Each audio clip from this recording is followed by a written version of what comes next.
Bonjour tout le monde.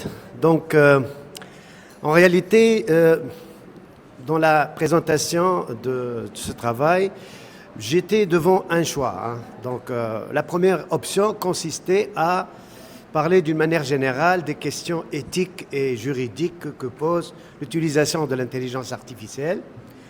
Et la deuxième option, c'était d'essayer de discuter avec vous d'un certain nombre de problématiques plutôt d'ordre juridique que pose donc l'utilisation de l'intelligence artificielle par l'enseignant, par le chercheur et aussi par l'étudiant.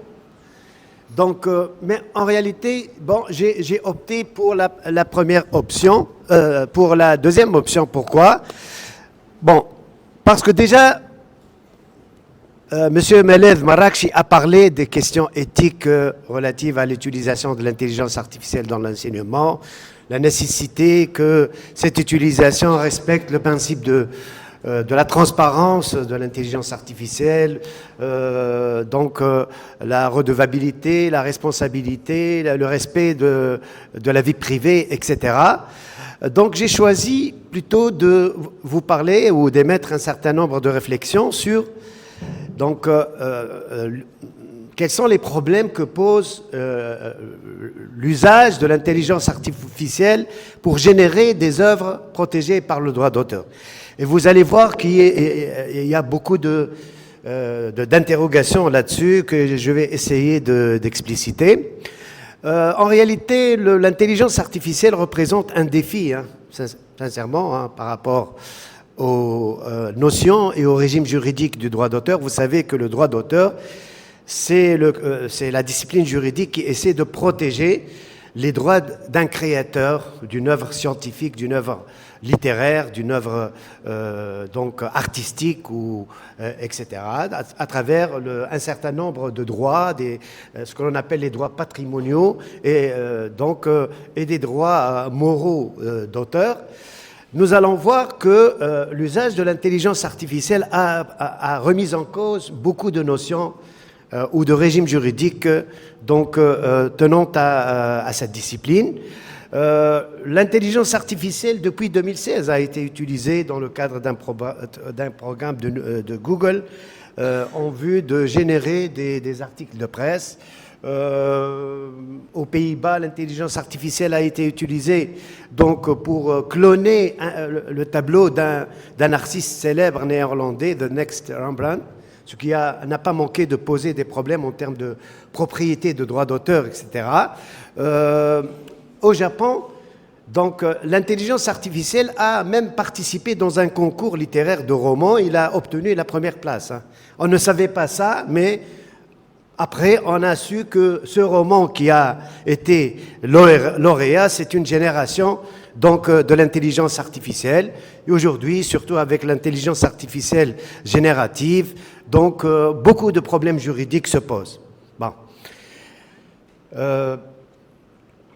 L'intelligence artificielle ne pose pas uniquement des problèmes d'ordre juridique, comme vous le savez. Il pose des problèmes économiques, surtout. Le modèle économique qui va le plus viable pour essayer de tirer profit de cette invention technique. Des problèmes d'ordre éthique aussi, Simeled en a parlé hier, et des problèmes en matière de cybersécurité. Subcom, donc Subcom a déjà organisé la semaine dernière, ici même, donc un séminaire sur la cybersécurité et l'usage de l'intelligence artificielle. En réalité, plusieurs questions se posent sous un angle du droit d'auteur. Pourrait-on parler de création intellectuelle réalisée par l'intelligence artificielle? Sont-elles protégeables par le droit d'auteur? Qui est le titulaire des droits, les droits patrimoniaux et les droits moraux d'auteur, vis-à-vis d'une œuvre générée par donc l'intelligence artificielle? Est-ce qu'on pourrait qualifier un système d'intelligence artificielle d'auteur au sens de la loi? Et aussi, dans quelle mesure les données d'entrée, c'est-à-dire les œuvres de l'esprit qui sont protégées par les droits, qui sont utilisées en tant qu'input d'un système d'intelligence artificielle, sont protégées? Moi, je me rappelle, avec certains collègues donc à Subcom, on a beaucoup discuté, surtout avec Madame la Présidente, sur certaines questions qui sont délicates, auxquelles je vais évoquer quelques réponses. Hein. Je ne prétends pas que je vais vous parler des solutions ou des réponses précises sur la question, surtout que cette technologie émergente est dans ses premiers pas, donc, et surtout qu'au niveau mondial, les législateurs hésitent quant à légiférer sur toutes ces questions qui sont un petit peu embarrassantes, surtout qu'on est face à une discipline juridique qui date du milieu du XVIIIe siècle. Hein. Donc, ce qui a fait que l'intelligence artificielle a remis en cause ces notions. Cette remise en cause montre que le cadre juridique actuel du droit d'auteur est inadapté, aussi bien concernant les œuvres d'entraînement de l'intelligence artificielle que concernant les œuvres qui sont générées par l'usage de cette technologie. C'est ce que je vais essayer de développer tout à l'heure. Bon, on a tendance surtout de parler du statut de l'œuvre générée par le système d'intelligence. Plusieurs interrogations sur ça, comme je l'ai précisé tout à l'heure, mais les problématiques ne sont pas moins importantes concernant donc, le statut juridique sous l'angle du droit d'auteur pour ce que l'on appelle les œuvres d'entraînement de l'intelligence artificielle. Donc, inadaptation du cadre actuel régissant les données d'entraînement de l'intelligence artificielle. Ici, qu'est-ce que nous pouvons dire, hein? Parce que l'enjeu est quoi? Est-ce que pour les données d'input à un système d'intelligence artificielle, est-ce qu'on est libre de les utiliser sans aucune restriction ou bien il y a des restrictions, hein? Donc c'est ça l'enjeu. Et pour un chercheur ou même pour un enseignant qui utilise donc l'intelligence artificielle, il se demande dans quelle mesure il est libre d'utiliser ces données donc protégées par le droit d'auteur pour générer des contenus. Eh bien, qu'est-ce que nous pouvons dire ici? D'abord, il y a un principe général de liberté d'usage et de réutilisation des données. Hein? Mais nous allons voir que dans certaines matières bien déterminées, donc il y a de la réglementation, donc donc il y a des restrictions quant à cette liberté d'usage des données d'entrée. Donc je vais faire rapidement. La liberté d'usage des données d'entrée d'un système d'intelligence artificielle sont consacrées aussi bien en dehors du droit d'auteur, en tant que discipline, que par le droit d'auteur lui-même. Je vais donner quelques manifestations de cette liberté d'usage.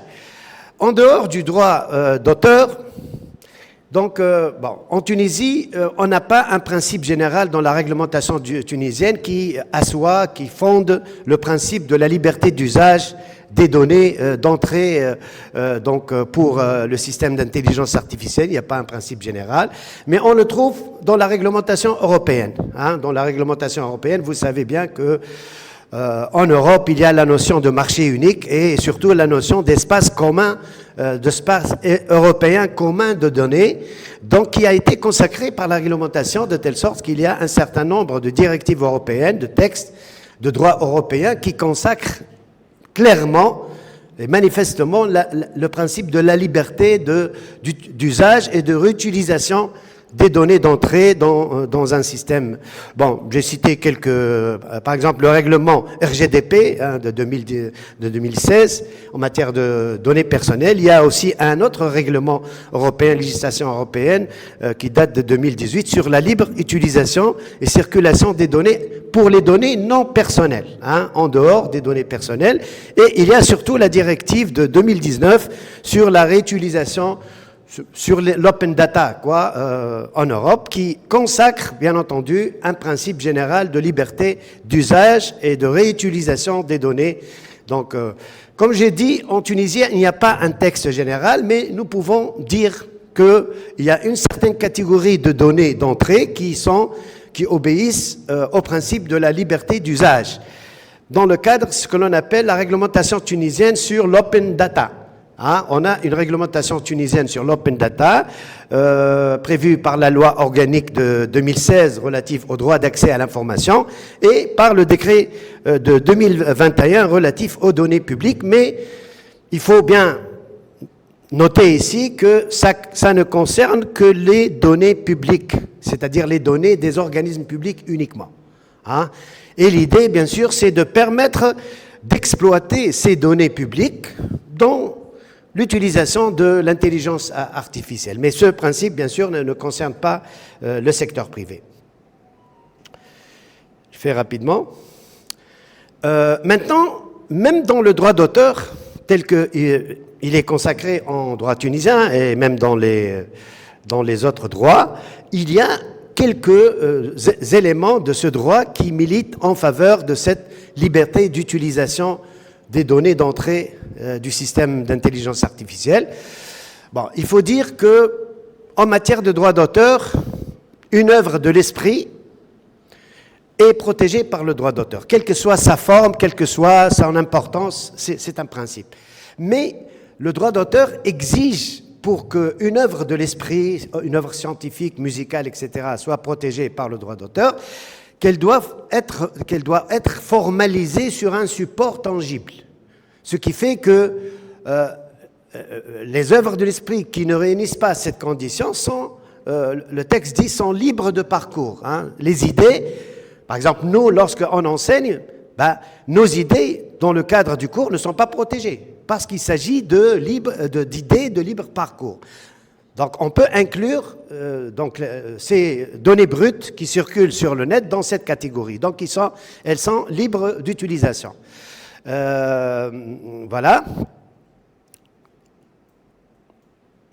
Il y a aussi un autre élément dans le droit d'auteur qui milite en faveur de cette liberté d'utilisation des données, c'est l'appartenance du fond de l'œuvre au fonds public, à ce que l'on appelle le fonds public. Je m'arrête avec le fonds public au terme du droit d'auteur, c'est-à-dire que lorsque la protection par le droit d'auteur d'une œuvre de l'esprit est limitée dans le temps pour les droits patrimoniaux, qui est durant l'âge de l'auteur, plus 50 années après son décès. Après cette période, l'œuvre tombe dans ce que l'on appelle le domaine public, donc il sera réutilisable librement, même à l'intention de l'intelligence artificielle, donc l'œuvre va être libre d'utilisation. Donc voilà un autre élément qui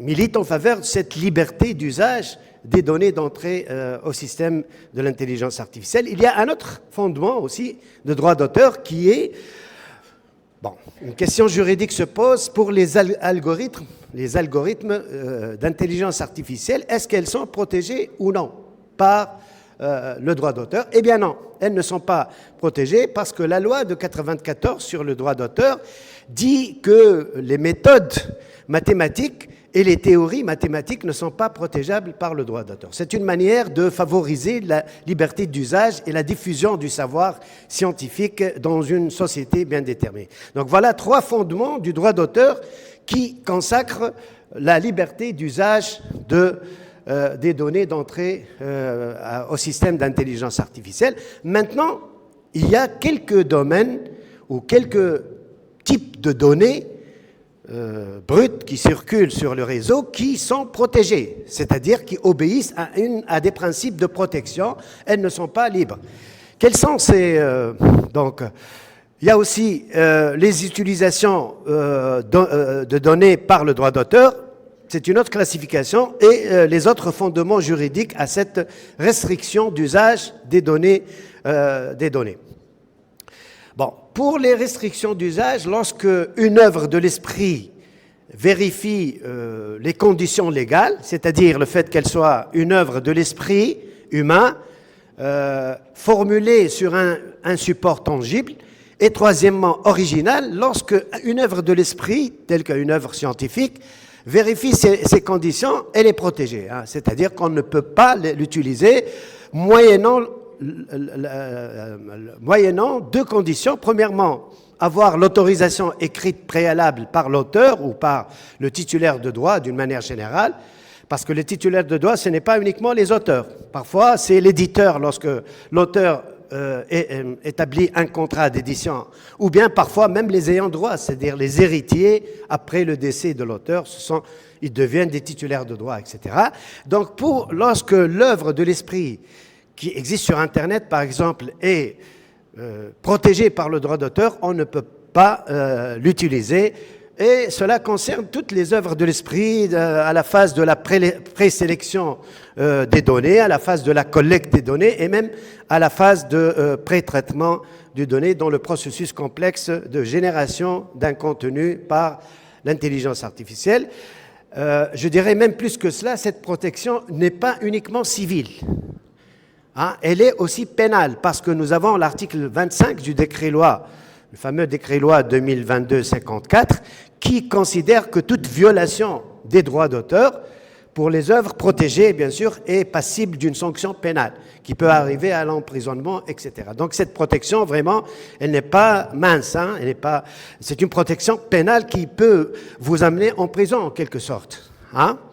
Même chose d'ailleurs pour la réglementation du plagiat, aussi bien pour les chercheurs que pour les étudiants. Sachez, le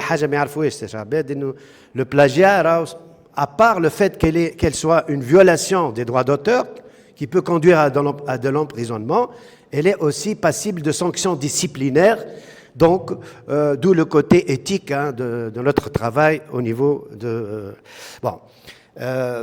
Cette protection par le droit d'auteur, il y a un autre fondement de la protection, c'est la protection des bases de données.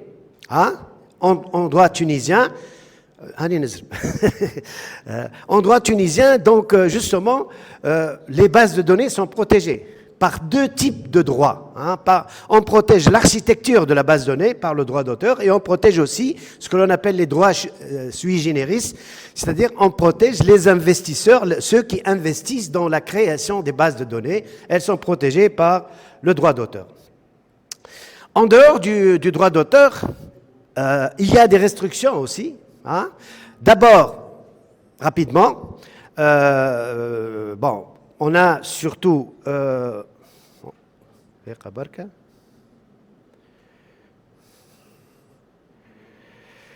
donc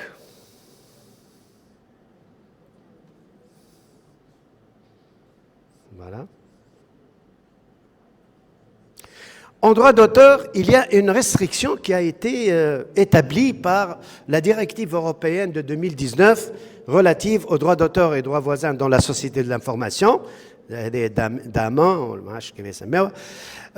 très intéressante parce que c'est une solution qui a été conçue pour essayer d'encadrer l'usage par l'intelligence artificielle des données, des œuvres protégées par le droit d'auteur. On l'appelle donc l'exception de fouilles de textes et de données. C'est-à-dire, qu'est-ce que cela veut dire? Cela veut dire que la réglementation européenne permet à tout utilisateur de systèmes d'intelligence artificielle donc, de faire exception aux droits exclusifs. Donc, elle n'a pas besoin d'avoir une autorisation de l'auteur, ni de lui payer une rémunération économique. Dans deux cas, lorsque l'utilisation se fait dans une finalité de recherche scientifique, et deuxièmement, quelle que soit la finalité, y compris la finalité commerciale. Même, c'est-à-dire vous avez la possibilité d'utiliser les données protégées par le droit d'auteur d'une manière exceptionnelle lorsque vous utilisez donc cette œuvre dans une finalité même commerciale, mais à condition de respecter deux conditions. Premièrement, donc l'utilisation doit être, l'accès au contenu doit être légal, et deuxièmement, donc le titulaire des droits a le droit d'exercer ce que l'on appelle un droit d'opposition s'il n'est pas d'accord sur votre utilisation. Voilà comme ça, en dehors du droit d'auteur, il y a plusieurs types de données que nous ne pouvons pas utiliser dans le cadre de l'intelligence artificielle. D'abord, les données personnelles, parce que les données personnelles sont des données protégées par la loi, soumises à des règles, à des obligations légales, à des formalités administratives devant l'instance nationale de protection des données personnelles, à des droits de la personne concernée par le traitement. Il y a aussi tout ce qui se rapporte au secret d'affaires, au secret. Lorsque la donnée en question est sous couvert de secret d'affaires, on ne peut pas l'utiliser parce que, donc, bon, en Tunisie, on n'a pas une réglementation en matière de secret d'affaires générale, mais en Europe, il y a la directive européenne de 2016 qui établit quand est-ce que cette donnée est classée secret d'affaires, quand est-ce qu'elle n'est pas classée secret d'affaires. Et la troisième restriction aussi, c'est lorsque bon, dans le site dans un site internet, dans les conditions générales, on fait des restrictions. On dit que cette donnée en particulier n'est pas réutilisable. C'est le droit donc du fournisseur du contenu d'aller dans ce sens. Inadaptation au niveau des œuvres d'input de l'intelligence artificielle, inadaptation du droit d'auteur au niveau des œuvres générées par l'intelligence artificielle. Justement, la question qui se pose, une œuvre qui est générée entièrement par l'intelligence artificielle, est-ce qu'elle est protégeable? Est-ce qu'elle est une œuvre de l'esprit protégeable par le droit d'auteur? Dans la pratique, il y a des difficultés donc relatives aussi bien, donc elle n'est pas des difficultés d'application du droit d'auteur, aussi bien à l'égard de la notion d'œuvre de l'esprit qu'à l'égard de la qualité d'auteur de l'œuvre. Une qualification d'œuvre de l'esprit problématique, justement. Merci beaucoup.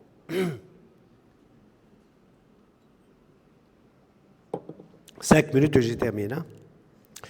Donc, bon, généralement, le droit d'auteur, comme j'ai expliqué tout à l'heure, exige pour que légalement une œuvre de l'esprit générée par l'intelligence artificielle soit protégée par le droit d'auteur, deux conditions, être une création de l'esprit humain et deuxièmement, être original. Voilà les deux conditions.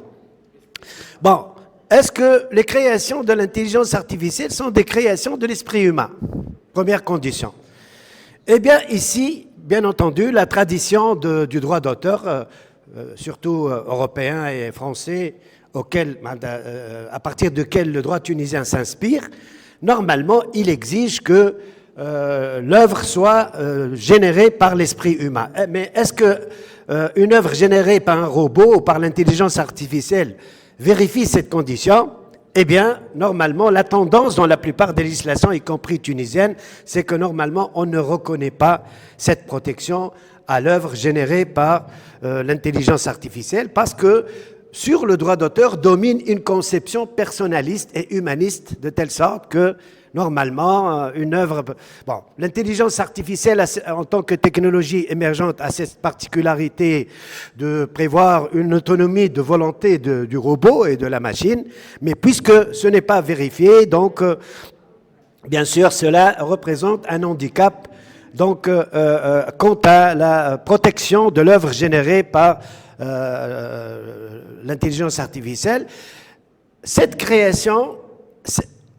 vérifie-t-elle le critère de l'originalité hein?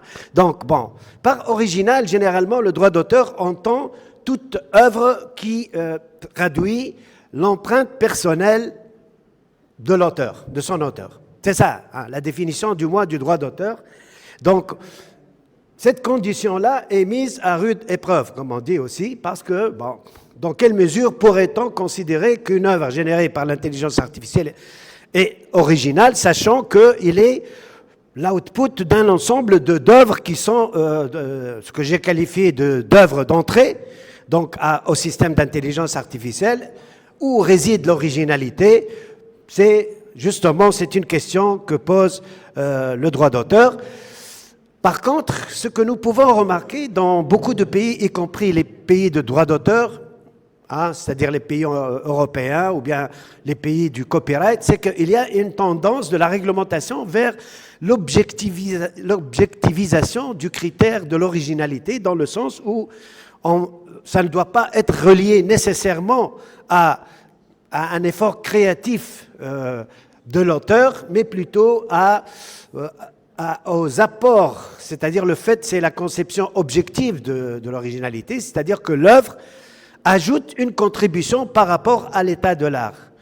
Et ça pourrait être une piste pour fonder donc une protection donc des œuvres générées par l'intelligence artificielle, même en l'absence de ce caractère personnel de l'originalité. Je termine par une deuxième réflexion sur la qualité d'auteur. La qualité d'auteur, ben justement, dans quelle mesure un robot ou un dispositif d'intelligence artificielle peut être qualifié d'auteur? La même chose, le même problème se pose, parce que l'auteur, selon le droit d'auteur, c'est la personne humaine donc, qui met son nom sur l'œuvre, et la présence de la personne humaine dans l'œuvre est manifeste dans beaucoup de cadres juridiques, de régimes juridiques du droit d'auteur. Je ne vais pas les citer parce que par manque de temps. Est-ce que l'IA ou le robot peut être qualifié d'auteur sur le plan du droit? Eh bien, il y a déjà une tentative donc en Europe, donc en 2017, dans une proposition de règlement qui est allée dans ce sens, dans le sens de la reconnaissance de ce que l'on appelle la personnalité électronique d'un robot. Mais bon, dans la pratique, c'est vrai, les juristes ont beaucoup contesté cette idée. Il y a un auteur qui dit qu'il s'agit d'une monstruosité juridique. Pourquoi? Parce que bon, ça ne résout pas le problème. Cela reconnaître la personnalité juridique d'un robot, cela veut dire qu'on va lui doter d'un certain nombre de droits, d'un patrimoine, d'une responsabilité, mais dans la pratique, vraiment, c'est très difficile de vérifier ça, ce qui fait que actuellement, les principales alternatives qui existent, et je termine, en matière, qui détermine la titularité des droits exclusifs. Bon, il y a trois alternatives. La première alternative, c'est de dire que c'est le concepteur du système de l'intelligence artificielle qui doit être considéré comme un auteur. Et généralement, il y a des personnes humaines qui sont à la base de... Mais la difficulté, c'est qu'il y a plusieurs intervenants. Est-ce que c'est le programmeur du code? Est-ce que c'est celui qui s'occupe de la collecte des données d'entrée? Il y a plusieurs intervenants, donc ce qui ne résout pas le problème. Deuxième alternative, c'est de dire que c'est l'utilisateur de l'intelligence artificielle, parce que c'est lui qui est la source du processus de génération du contenu, et c'est lui qui définit les choix, entre guillemets, créatifs à travers les prompts, etc. Mais est-ce qu'on pourrait dire d'efforts créatifs lorsque juste on se suffit de mettre une question? Donc, c'est une autre problématique. Troisième alternative qui existe, c'est prévu par le droit britannique, qui dit que l'auteur est celui qui a pris les dispositions nécessaires pour la création de l'œuvre. Donc, la loi britannique établit une présomption de titularité dans la génération du contenu. Mais en disant ça, on n'a pas résolu la question, parce que, à l'égard d'une œuvre générative, souvent il y a plusieurs intervenants qui ont pesé sur le contenu. Donc vous voyez bien que vraiment, jusqu'à maintenant, ce sont des interrogations. Comme je vous ai promis tout à l'heure, il n'y a pas de réponse précise. Je terminerai par un mot de fin, donc un mot qui a été prononcé par Eric Schmidt, le PDG de Google 2001-2011. Je partage entièrement son idée. Il dit que la technologie évolue plus vite que les gouvernants, alors ne légiférez pas avant d'en prendre toutes les conséquences, et je vous remercie pour votre attention. Donc, en présence de l'IA, quelle définition donneriez-vous à la notion de droit d'auteur? La présence. Ben justement, c'est une très bonne question qui résume un petit peu ce que j'ai dit, parce que ce que j'ai voulu dire, c'est que face au défi de l'intelligence artificielle, eh bien, les notions classiques du droit d'auteur risquent d'être, pas remises en cause, mais renouvelées. Donc, il faut, face à l'intelligence artificielle, concevoir un nouveau droit d'auteur, tout simplement. Tout en s'inscrivant dans la philosophie générale du droit d'auteur. Parce que le droit d'auteur, le droit d'auteur est né avec une innovation technologique qui est le droit d'auteur dans sa conception moderne. Il est né avec une innovation technologique. أخي قبل ما كانش موجود يعني في التاريخ الغابر ولا في تاريخنا العربي الإسلامي. سي l'imprimerie Gutenberg. Eh bien, c'est avec علاش قلت لكم قبيلي كأنه la naissance du droit d'auteur dans sa conception revient à cette innovation technologique. Et la technologie et la technique a toujours impacté le droit d'auteur. Hein? Mais l'impression, il y a eu la reproduction en série des œuvres, ou elle est accessible à tout le monde. Les œuvres, comment elles se transmettent, les œuvres de l'esprit? À travers الموردين les érudits معناتها يحضروا في حلقات العلم ويقايدوا معناتها فهمت وهما تلقى l'exemplaire physique يقعد il se transporte وكل واحد ينسخه.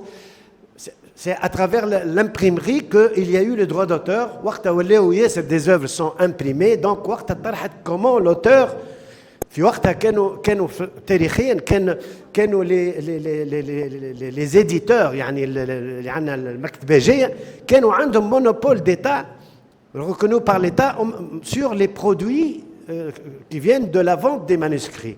من بعد بشويه بشويه وقتها لي زوتور قالوا كيف يبقى نحن اون كري لوفر وياخذوهم لي ليبرير. وقتها تبدل ظهر الدروا d'auteur اللي هو يحمي la création intellectuelle de la personne. Donc l'esprit du droit d'auteur doit rester, c'est-à-dire un ensemble de droits qui protège la création intellectuelle en tant que propriété intellectuelle. Mais les notions, qui méritent l'originalité, l'exigence que une création soit créée par l'esprit humain, Ok. La deuxième question par M. Ali Saada. Merci. Merci pour la présentation. Tu as beaucoup parlé de la législation française, anglaise, américaine, etc. Mais maintenant, on voit très très bien l'intelligence artificielle chinoise qui va envahir complètement le monde, probablement. Et les Chinois ne reconnaissent jamais ces choses-là, ne reconnaissent pas la propriété ni intellectuelle, ni les brevets, ni rien du tout. Donc comment ça va être vis-à-vis d'un plagiat sur, par exemple, un texte ou un truc généré par l'intelligence chinoise? Ben justement, la réglementation chinoise, à ma connaissance, je ne la connais pas assez bien, sincèrement, mais elle se situe dans ce que j'ai qualifié de la conception objective, qui se rapproche un petit peu du système du copyright à l'américaine, c'est-à-dire qui dit que la tradition française est une tradition dite personnaliste et voire romantique, on dit, hein, parce qu'on dit que l'œuvre de l'esprit est le summum de la création de l'auteur. Tout tourne autour de l'auteur en termes de protection. La tradition anglo-saxonne, et je crois que les Chinois sont dans cette logique, la protection tourne autour de l'œuvre lui-même. Donc je pense qu'avec la réglementation, avec cet esprit-là, il va y avoir une évolution et on va s'éloigner un petit peu de la conception française et européenne de la notion de droit d'auteur. Maintenant, concrètement, il y a un principe juridique très propre au droit d'auteur, ce que l'on appelle le principe de la territorialité du droit d'auteur. C'est-à-dire que normalement, l'œuvre chinoise, par exemple, elle est protégée par la réglementation chinoise. Mais à partir du moment où vous n'êtes pas en Chine, normalement, vous êtes tenu par votre propre réglementation. Peut-être que c'est la solution pratique pour éluder cette difficulté d'usage des œuvres qui sont produites en Chine. Merci beaucoup, M. Kamel Rezki. Donc, on doit clôturer. Juste une petite question. Bon, d'accord. Gentiment demandé, gentiment accepté. ميرسي عايشك على خاطر احنا الجمعه هذه نحكيو ياسر على ديبسيك والبارح في ايطاليا دونك l'IA chinoise DeepSeek n'est plus accessible en Italie. Et donc le problème, c'est un problème. Donc Privacy Policy et Term of Use indiquent clairement que si tu utilises ces services, tu leur accordes accès à la propriété intellectuelle et le droit d'utiliser ces données sans restriction. Donc, on utilise des psys et on utilise tout ChatGPT et autres. Donc, est-ce que faut-il revoir nos méthodes? مش 404 رجعوه bon هو موجود هو le 404 quelque part. أما شنو ترى أنت معناها la réaction بالنسبة لتونس؟ Je suis pour le principe que j'ai développé dans la première partie de ma présentation de la liberté d'usage des données. وإذا فما une restriction, لازم تكون une restriction très limitée pour des raisons légitimes, qui m'a قلت la protection de la vie privée ou donc أنا بالعكس أنا حسب رأيي أنه quelques États développent des politiques restrictives en matière d'utilisation. Bon, est-ce que c'est légitime ou pas? Ça dépend de la politique de l'État. Il y a notamment l'intelligence artificielle de la Chine. هما بيدهم حسب ما قريت quelques articles. هما بيدهم عاملين des restrictions. مثلا فما أسئلة معينة accès à des œuvres particulières يقول لك لا. Donc هما بيدهم عندهم نظرة حمائية en quelque sorte par rapport à leur cyberespace national pour limiter un petit peu l'accès ou l'utilisation de ces données. Mais à mon sens, moi, je défendrais plutôt une politique de liberté d'accès. Il y a ce principe de liberté d'accès aux données d'entrée surtout. Ma femme est intelligence artificielle, donc c'est pourquoi je serais plutôt pour la liberté d'accès et de réutilisation des données. La liberté d'accès, mais après, la responsabilité est de quel côté? Parce que là, la question, au cas de création d'une IA, étudiant, enseignant, administration, en cas d'erreur, qui est le responsable? En cas de création, en cas d'erreur, qui va endosser la responsabilité? Bon, la responsabilité en droit d'auteur, elle est claire. C'est-à-dire, ils disent qu'il y a des conditions. Si l'œuvre en question qui est utilisé vérifie des conditions, il est protégé par le droit d'auteur. Si vous allez l'utiliser en l'absence d'autorisation de l'auteur, normalement vous risquez d'engager votre responsabilité, pas uniquement civile en termes de dédommagement, etc., mais aussi responsabilité pénale, comme je viens de le dire, surtout si vous avez pioché sur Internet, dans des œuvres qui sont protégées par le droit d'auteur, il y a la responsabilité pénale. Donc maintenant, avec l'évolution des applications de l'intelligence artificielle, est-ce qu'on va garder cette vieille conception en réalité ou non? Toute la question se pose, justement.